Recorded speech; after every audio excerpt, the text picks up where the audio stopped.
Saúdo, amada igreja, com a graça e a paz de nosso Senhor e Salvador Jesus Cristo.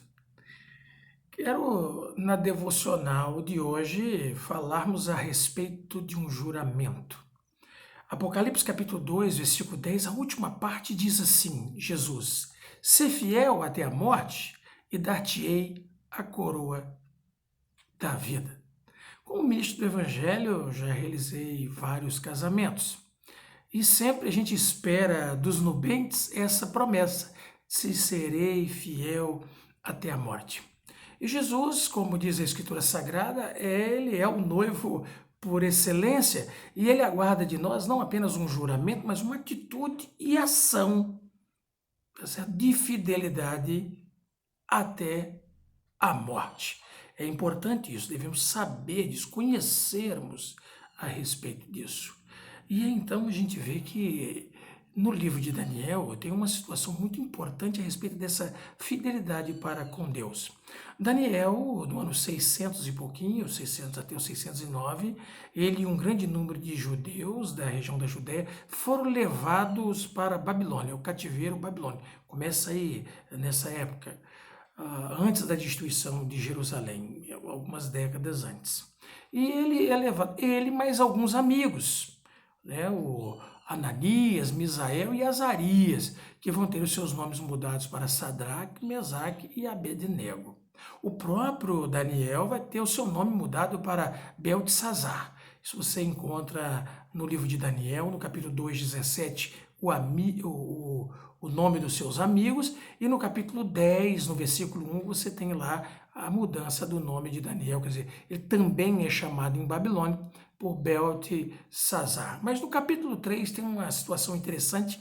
O rei teve um sonho, e onde essa estátua que ele viu no sonho dele tinha cabeça de ouro, o peito de prata, o ventre de bronze, e as pernas e pés de ferro, e ferro com barro.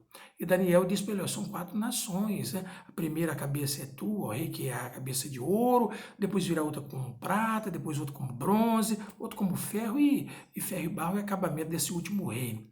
E então ele decidiu fazer uma estátua toda de ouro.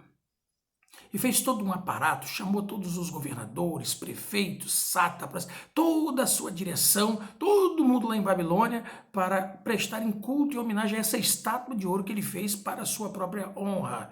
E ao toque da trombeta, da citarra, da flauta, dos tambores, do rufar, aquele movimento todo, daquela banda, aquele movimento apoteótico, todos deveriam se encurvarem e adorarem aquela imagem de escultura feita pelo rei. E nós sabemos muito bem que os judeus não adoram imagem de escultura. Como seria então a reação dos judeus diante dessa condição? Mas não deu outra. Fizeram aquele aporte todo, o preparo todo, e a banda tocou e soou, e aquelas centenas e milhares de pessoas que estavam ali naquela grande, imensa e bela praça se encurvaram diante do rei e da sua estátua de ouro. E aí ficou lá 3 varões lá, Sadraque, Mesaque e Abednego, de pé. E aí os seus governadores foram fazer saber ao rei, olha, ó, teve gente que não se encurvou e tal, e dos governadores e administradores, Sadraque, Mesaque e Abednego.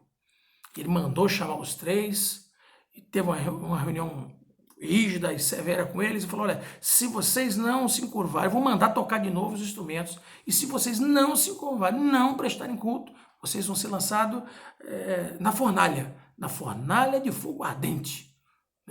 E eles então falaram assim para o rei, olha só, verso 16 do capítulo 3 de Daniel. E responderam Sadraque, Mesaque e Abednego e disseram ao rei Nabucodonosor, não necessitamos de te responder sobre este negócio. Ele perguntou, vocês vão ou não vão? Eu vou fazer, vocês têm que responder isso. Eles, não precisamos responder. Eis que o nosso Deus a quem nós servimos é que nos pode livrar. Ele nos livrará do forno de fogo ardente e da tua mão, ó rei.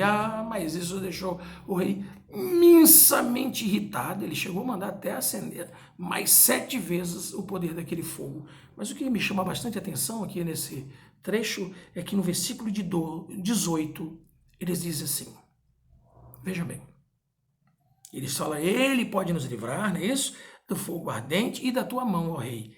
E se não, olha, se não livrar, se não nos poupar, se não nos libertar do fogo e da tua mão, fica sabendo, ó rei, que não serviremos a teus deuses, nem adoraremos a estátua de ouro que levantaste. É uma resposta tremenda. Seremos fiéis até a morte. Jesus, o grande príncipe, o grande noivo, o esposo da igreja, que é a esposa, espera de mim e de você reação como a destes moços aqui. E diante da pandemia, diante do câncer, diante da doença, diante do perigo, diante da guerra, diante da dor, diante do sofrimento, diante de todas as situações e circunstâncias terríveis e tremendas que podem levantar contra mim, contra você, a cada um de nós, nós temos que dar uma resposta de fidelidade à fé. Nós sabemos em quem temos crido. Nós sabemos quem é o nosso Senhor, nós sabemos quem é o nosso Deus. E você e eu devemos dar uma resposta firme e verdadeira para o perigo e até mesmo para a morte. Para correspondermos a essas palavras de Jesus, no capítulo 2, versículo 10 de Apocalipse, que diz, olha, ser fiel até a morte, te darei a coroa da vida. Lá no início eu falei do casamento. O noivo diz que vai ser fiel à noiva, a noiva diz que vai ser fiel ao noivo, e eles trocam alianças, um coloca uma aliança na mão do outro.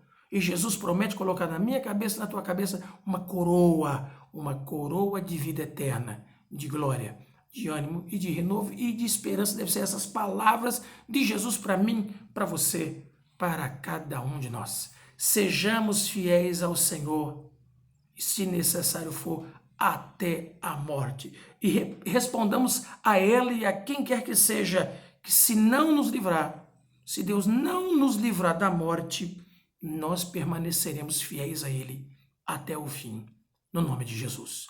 Que o Senhor nos abençoe e nos guarde, faça resplandecer o seu rosto sobre nós e tenha misericórdia de nós, sobre cada um de nós em nossos lares, levante o seu rosto e nos dê a paz, no nome de Jesus. Amém.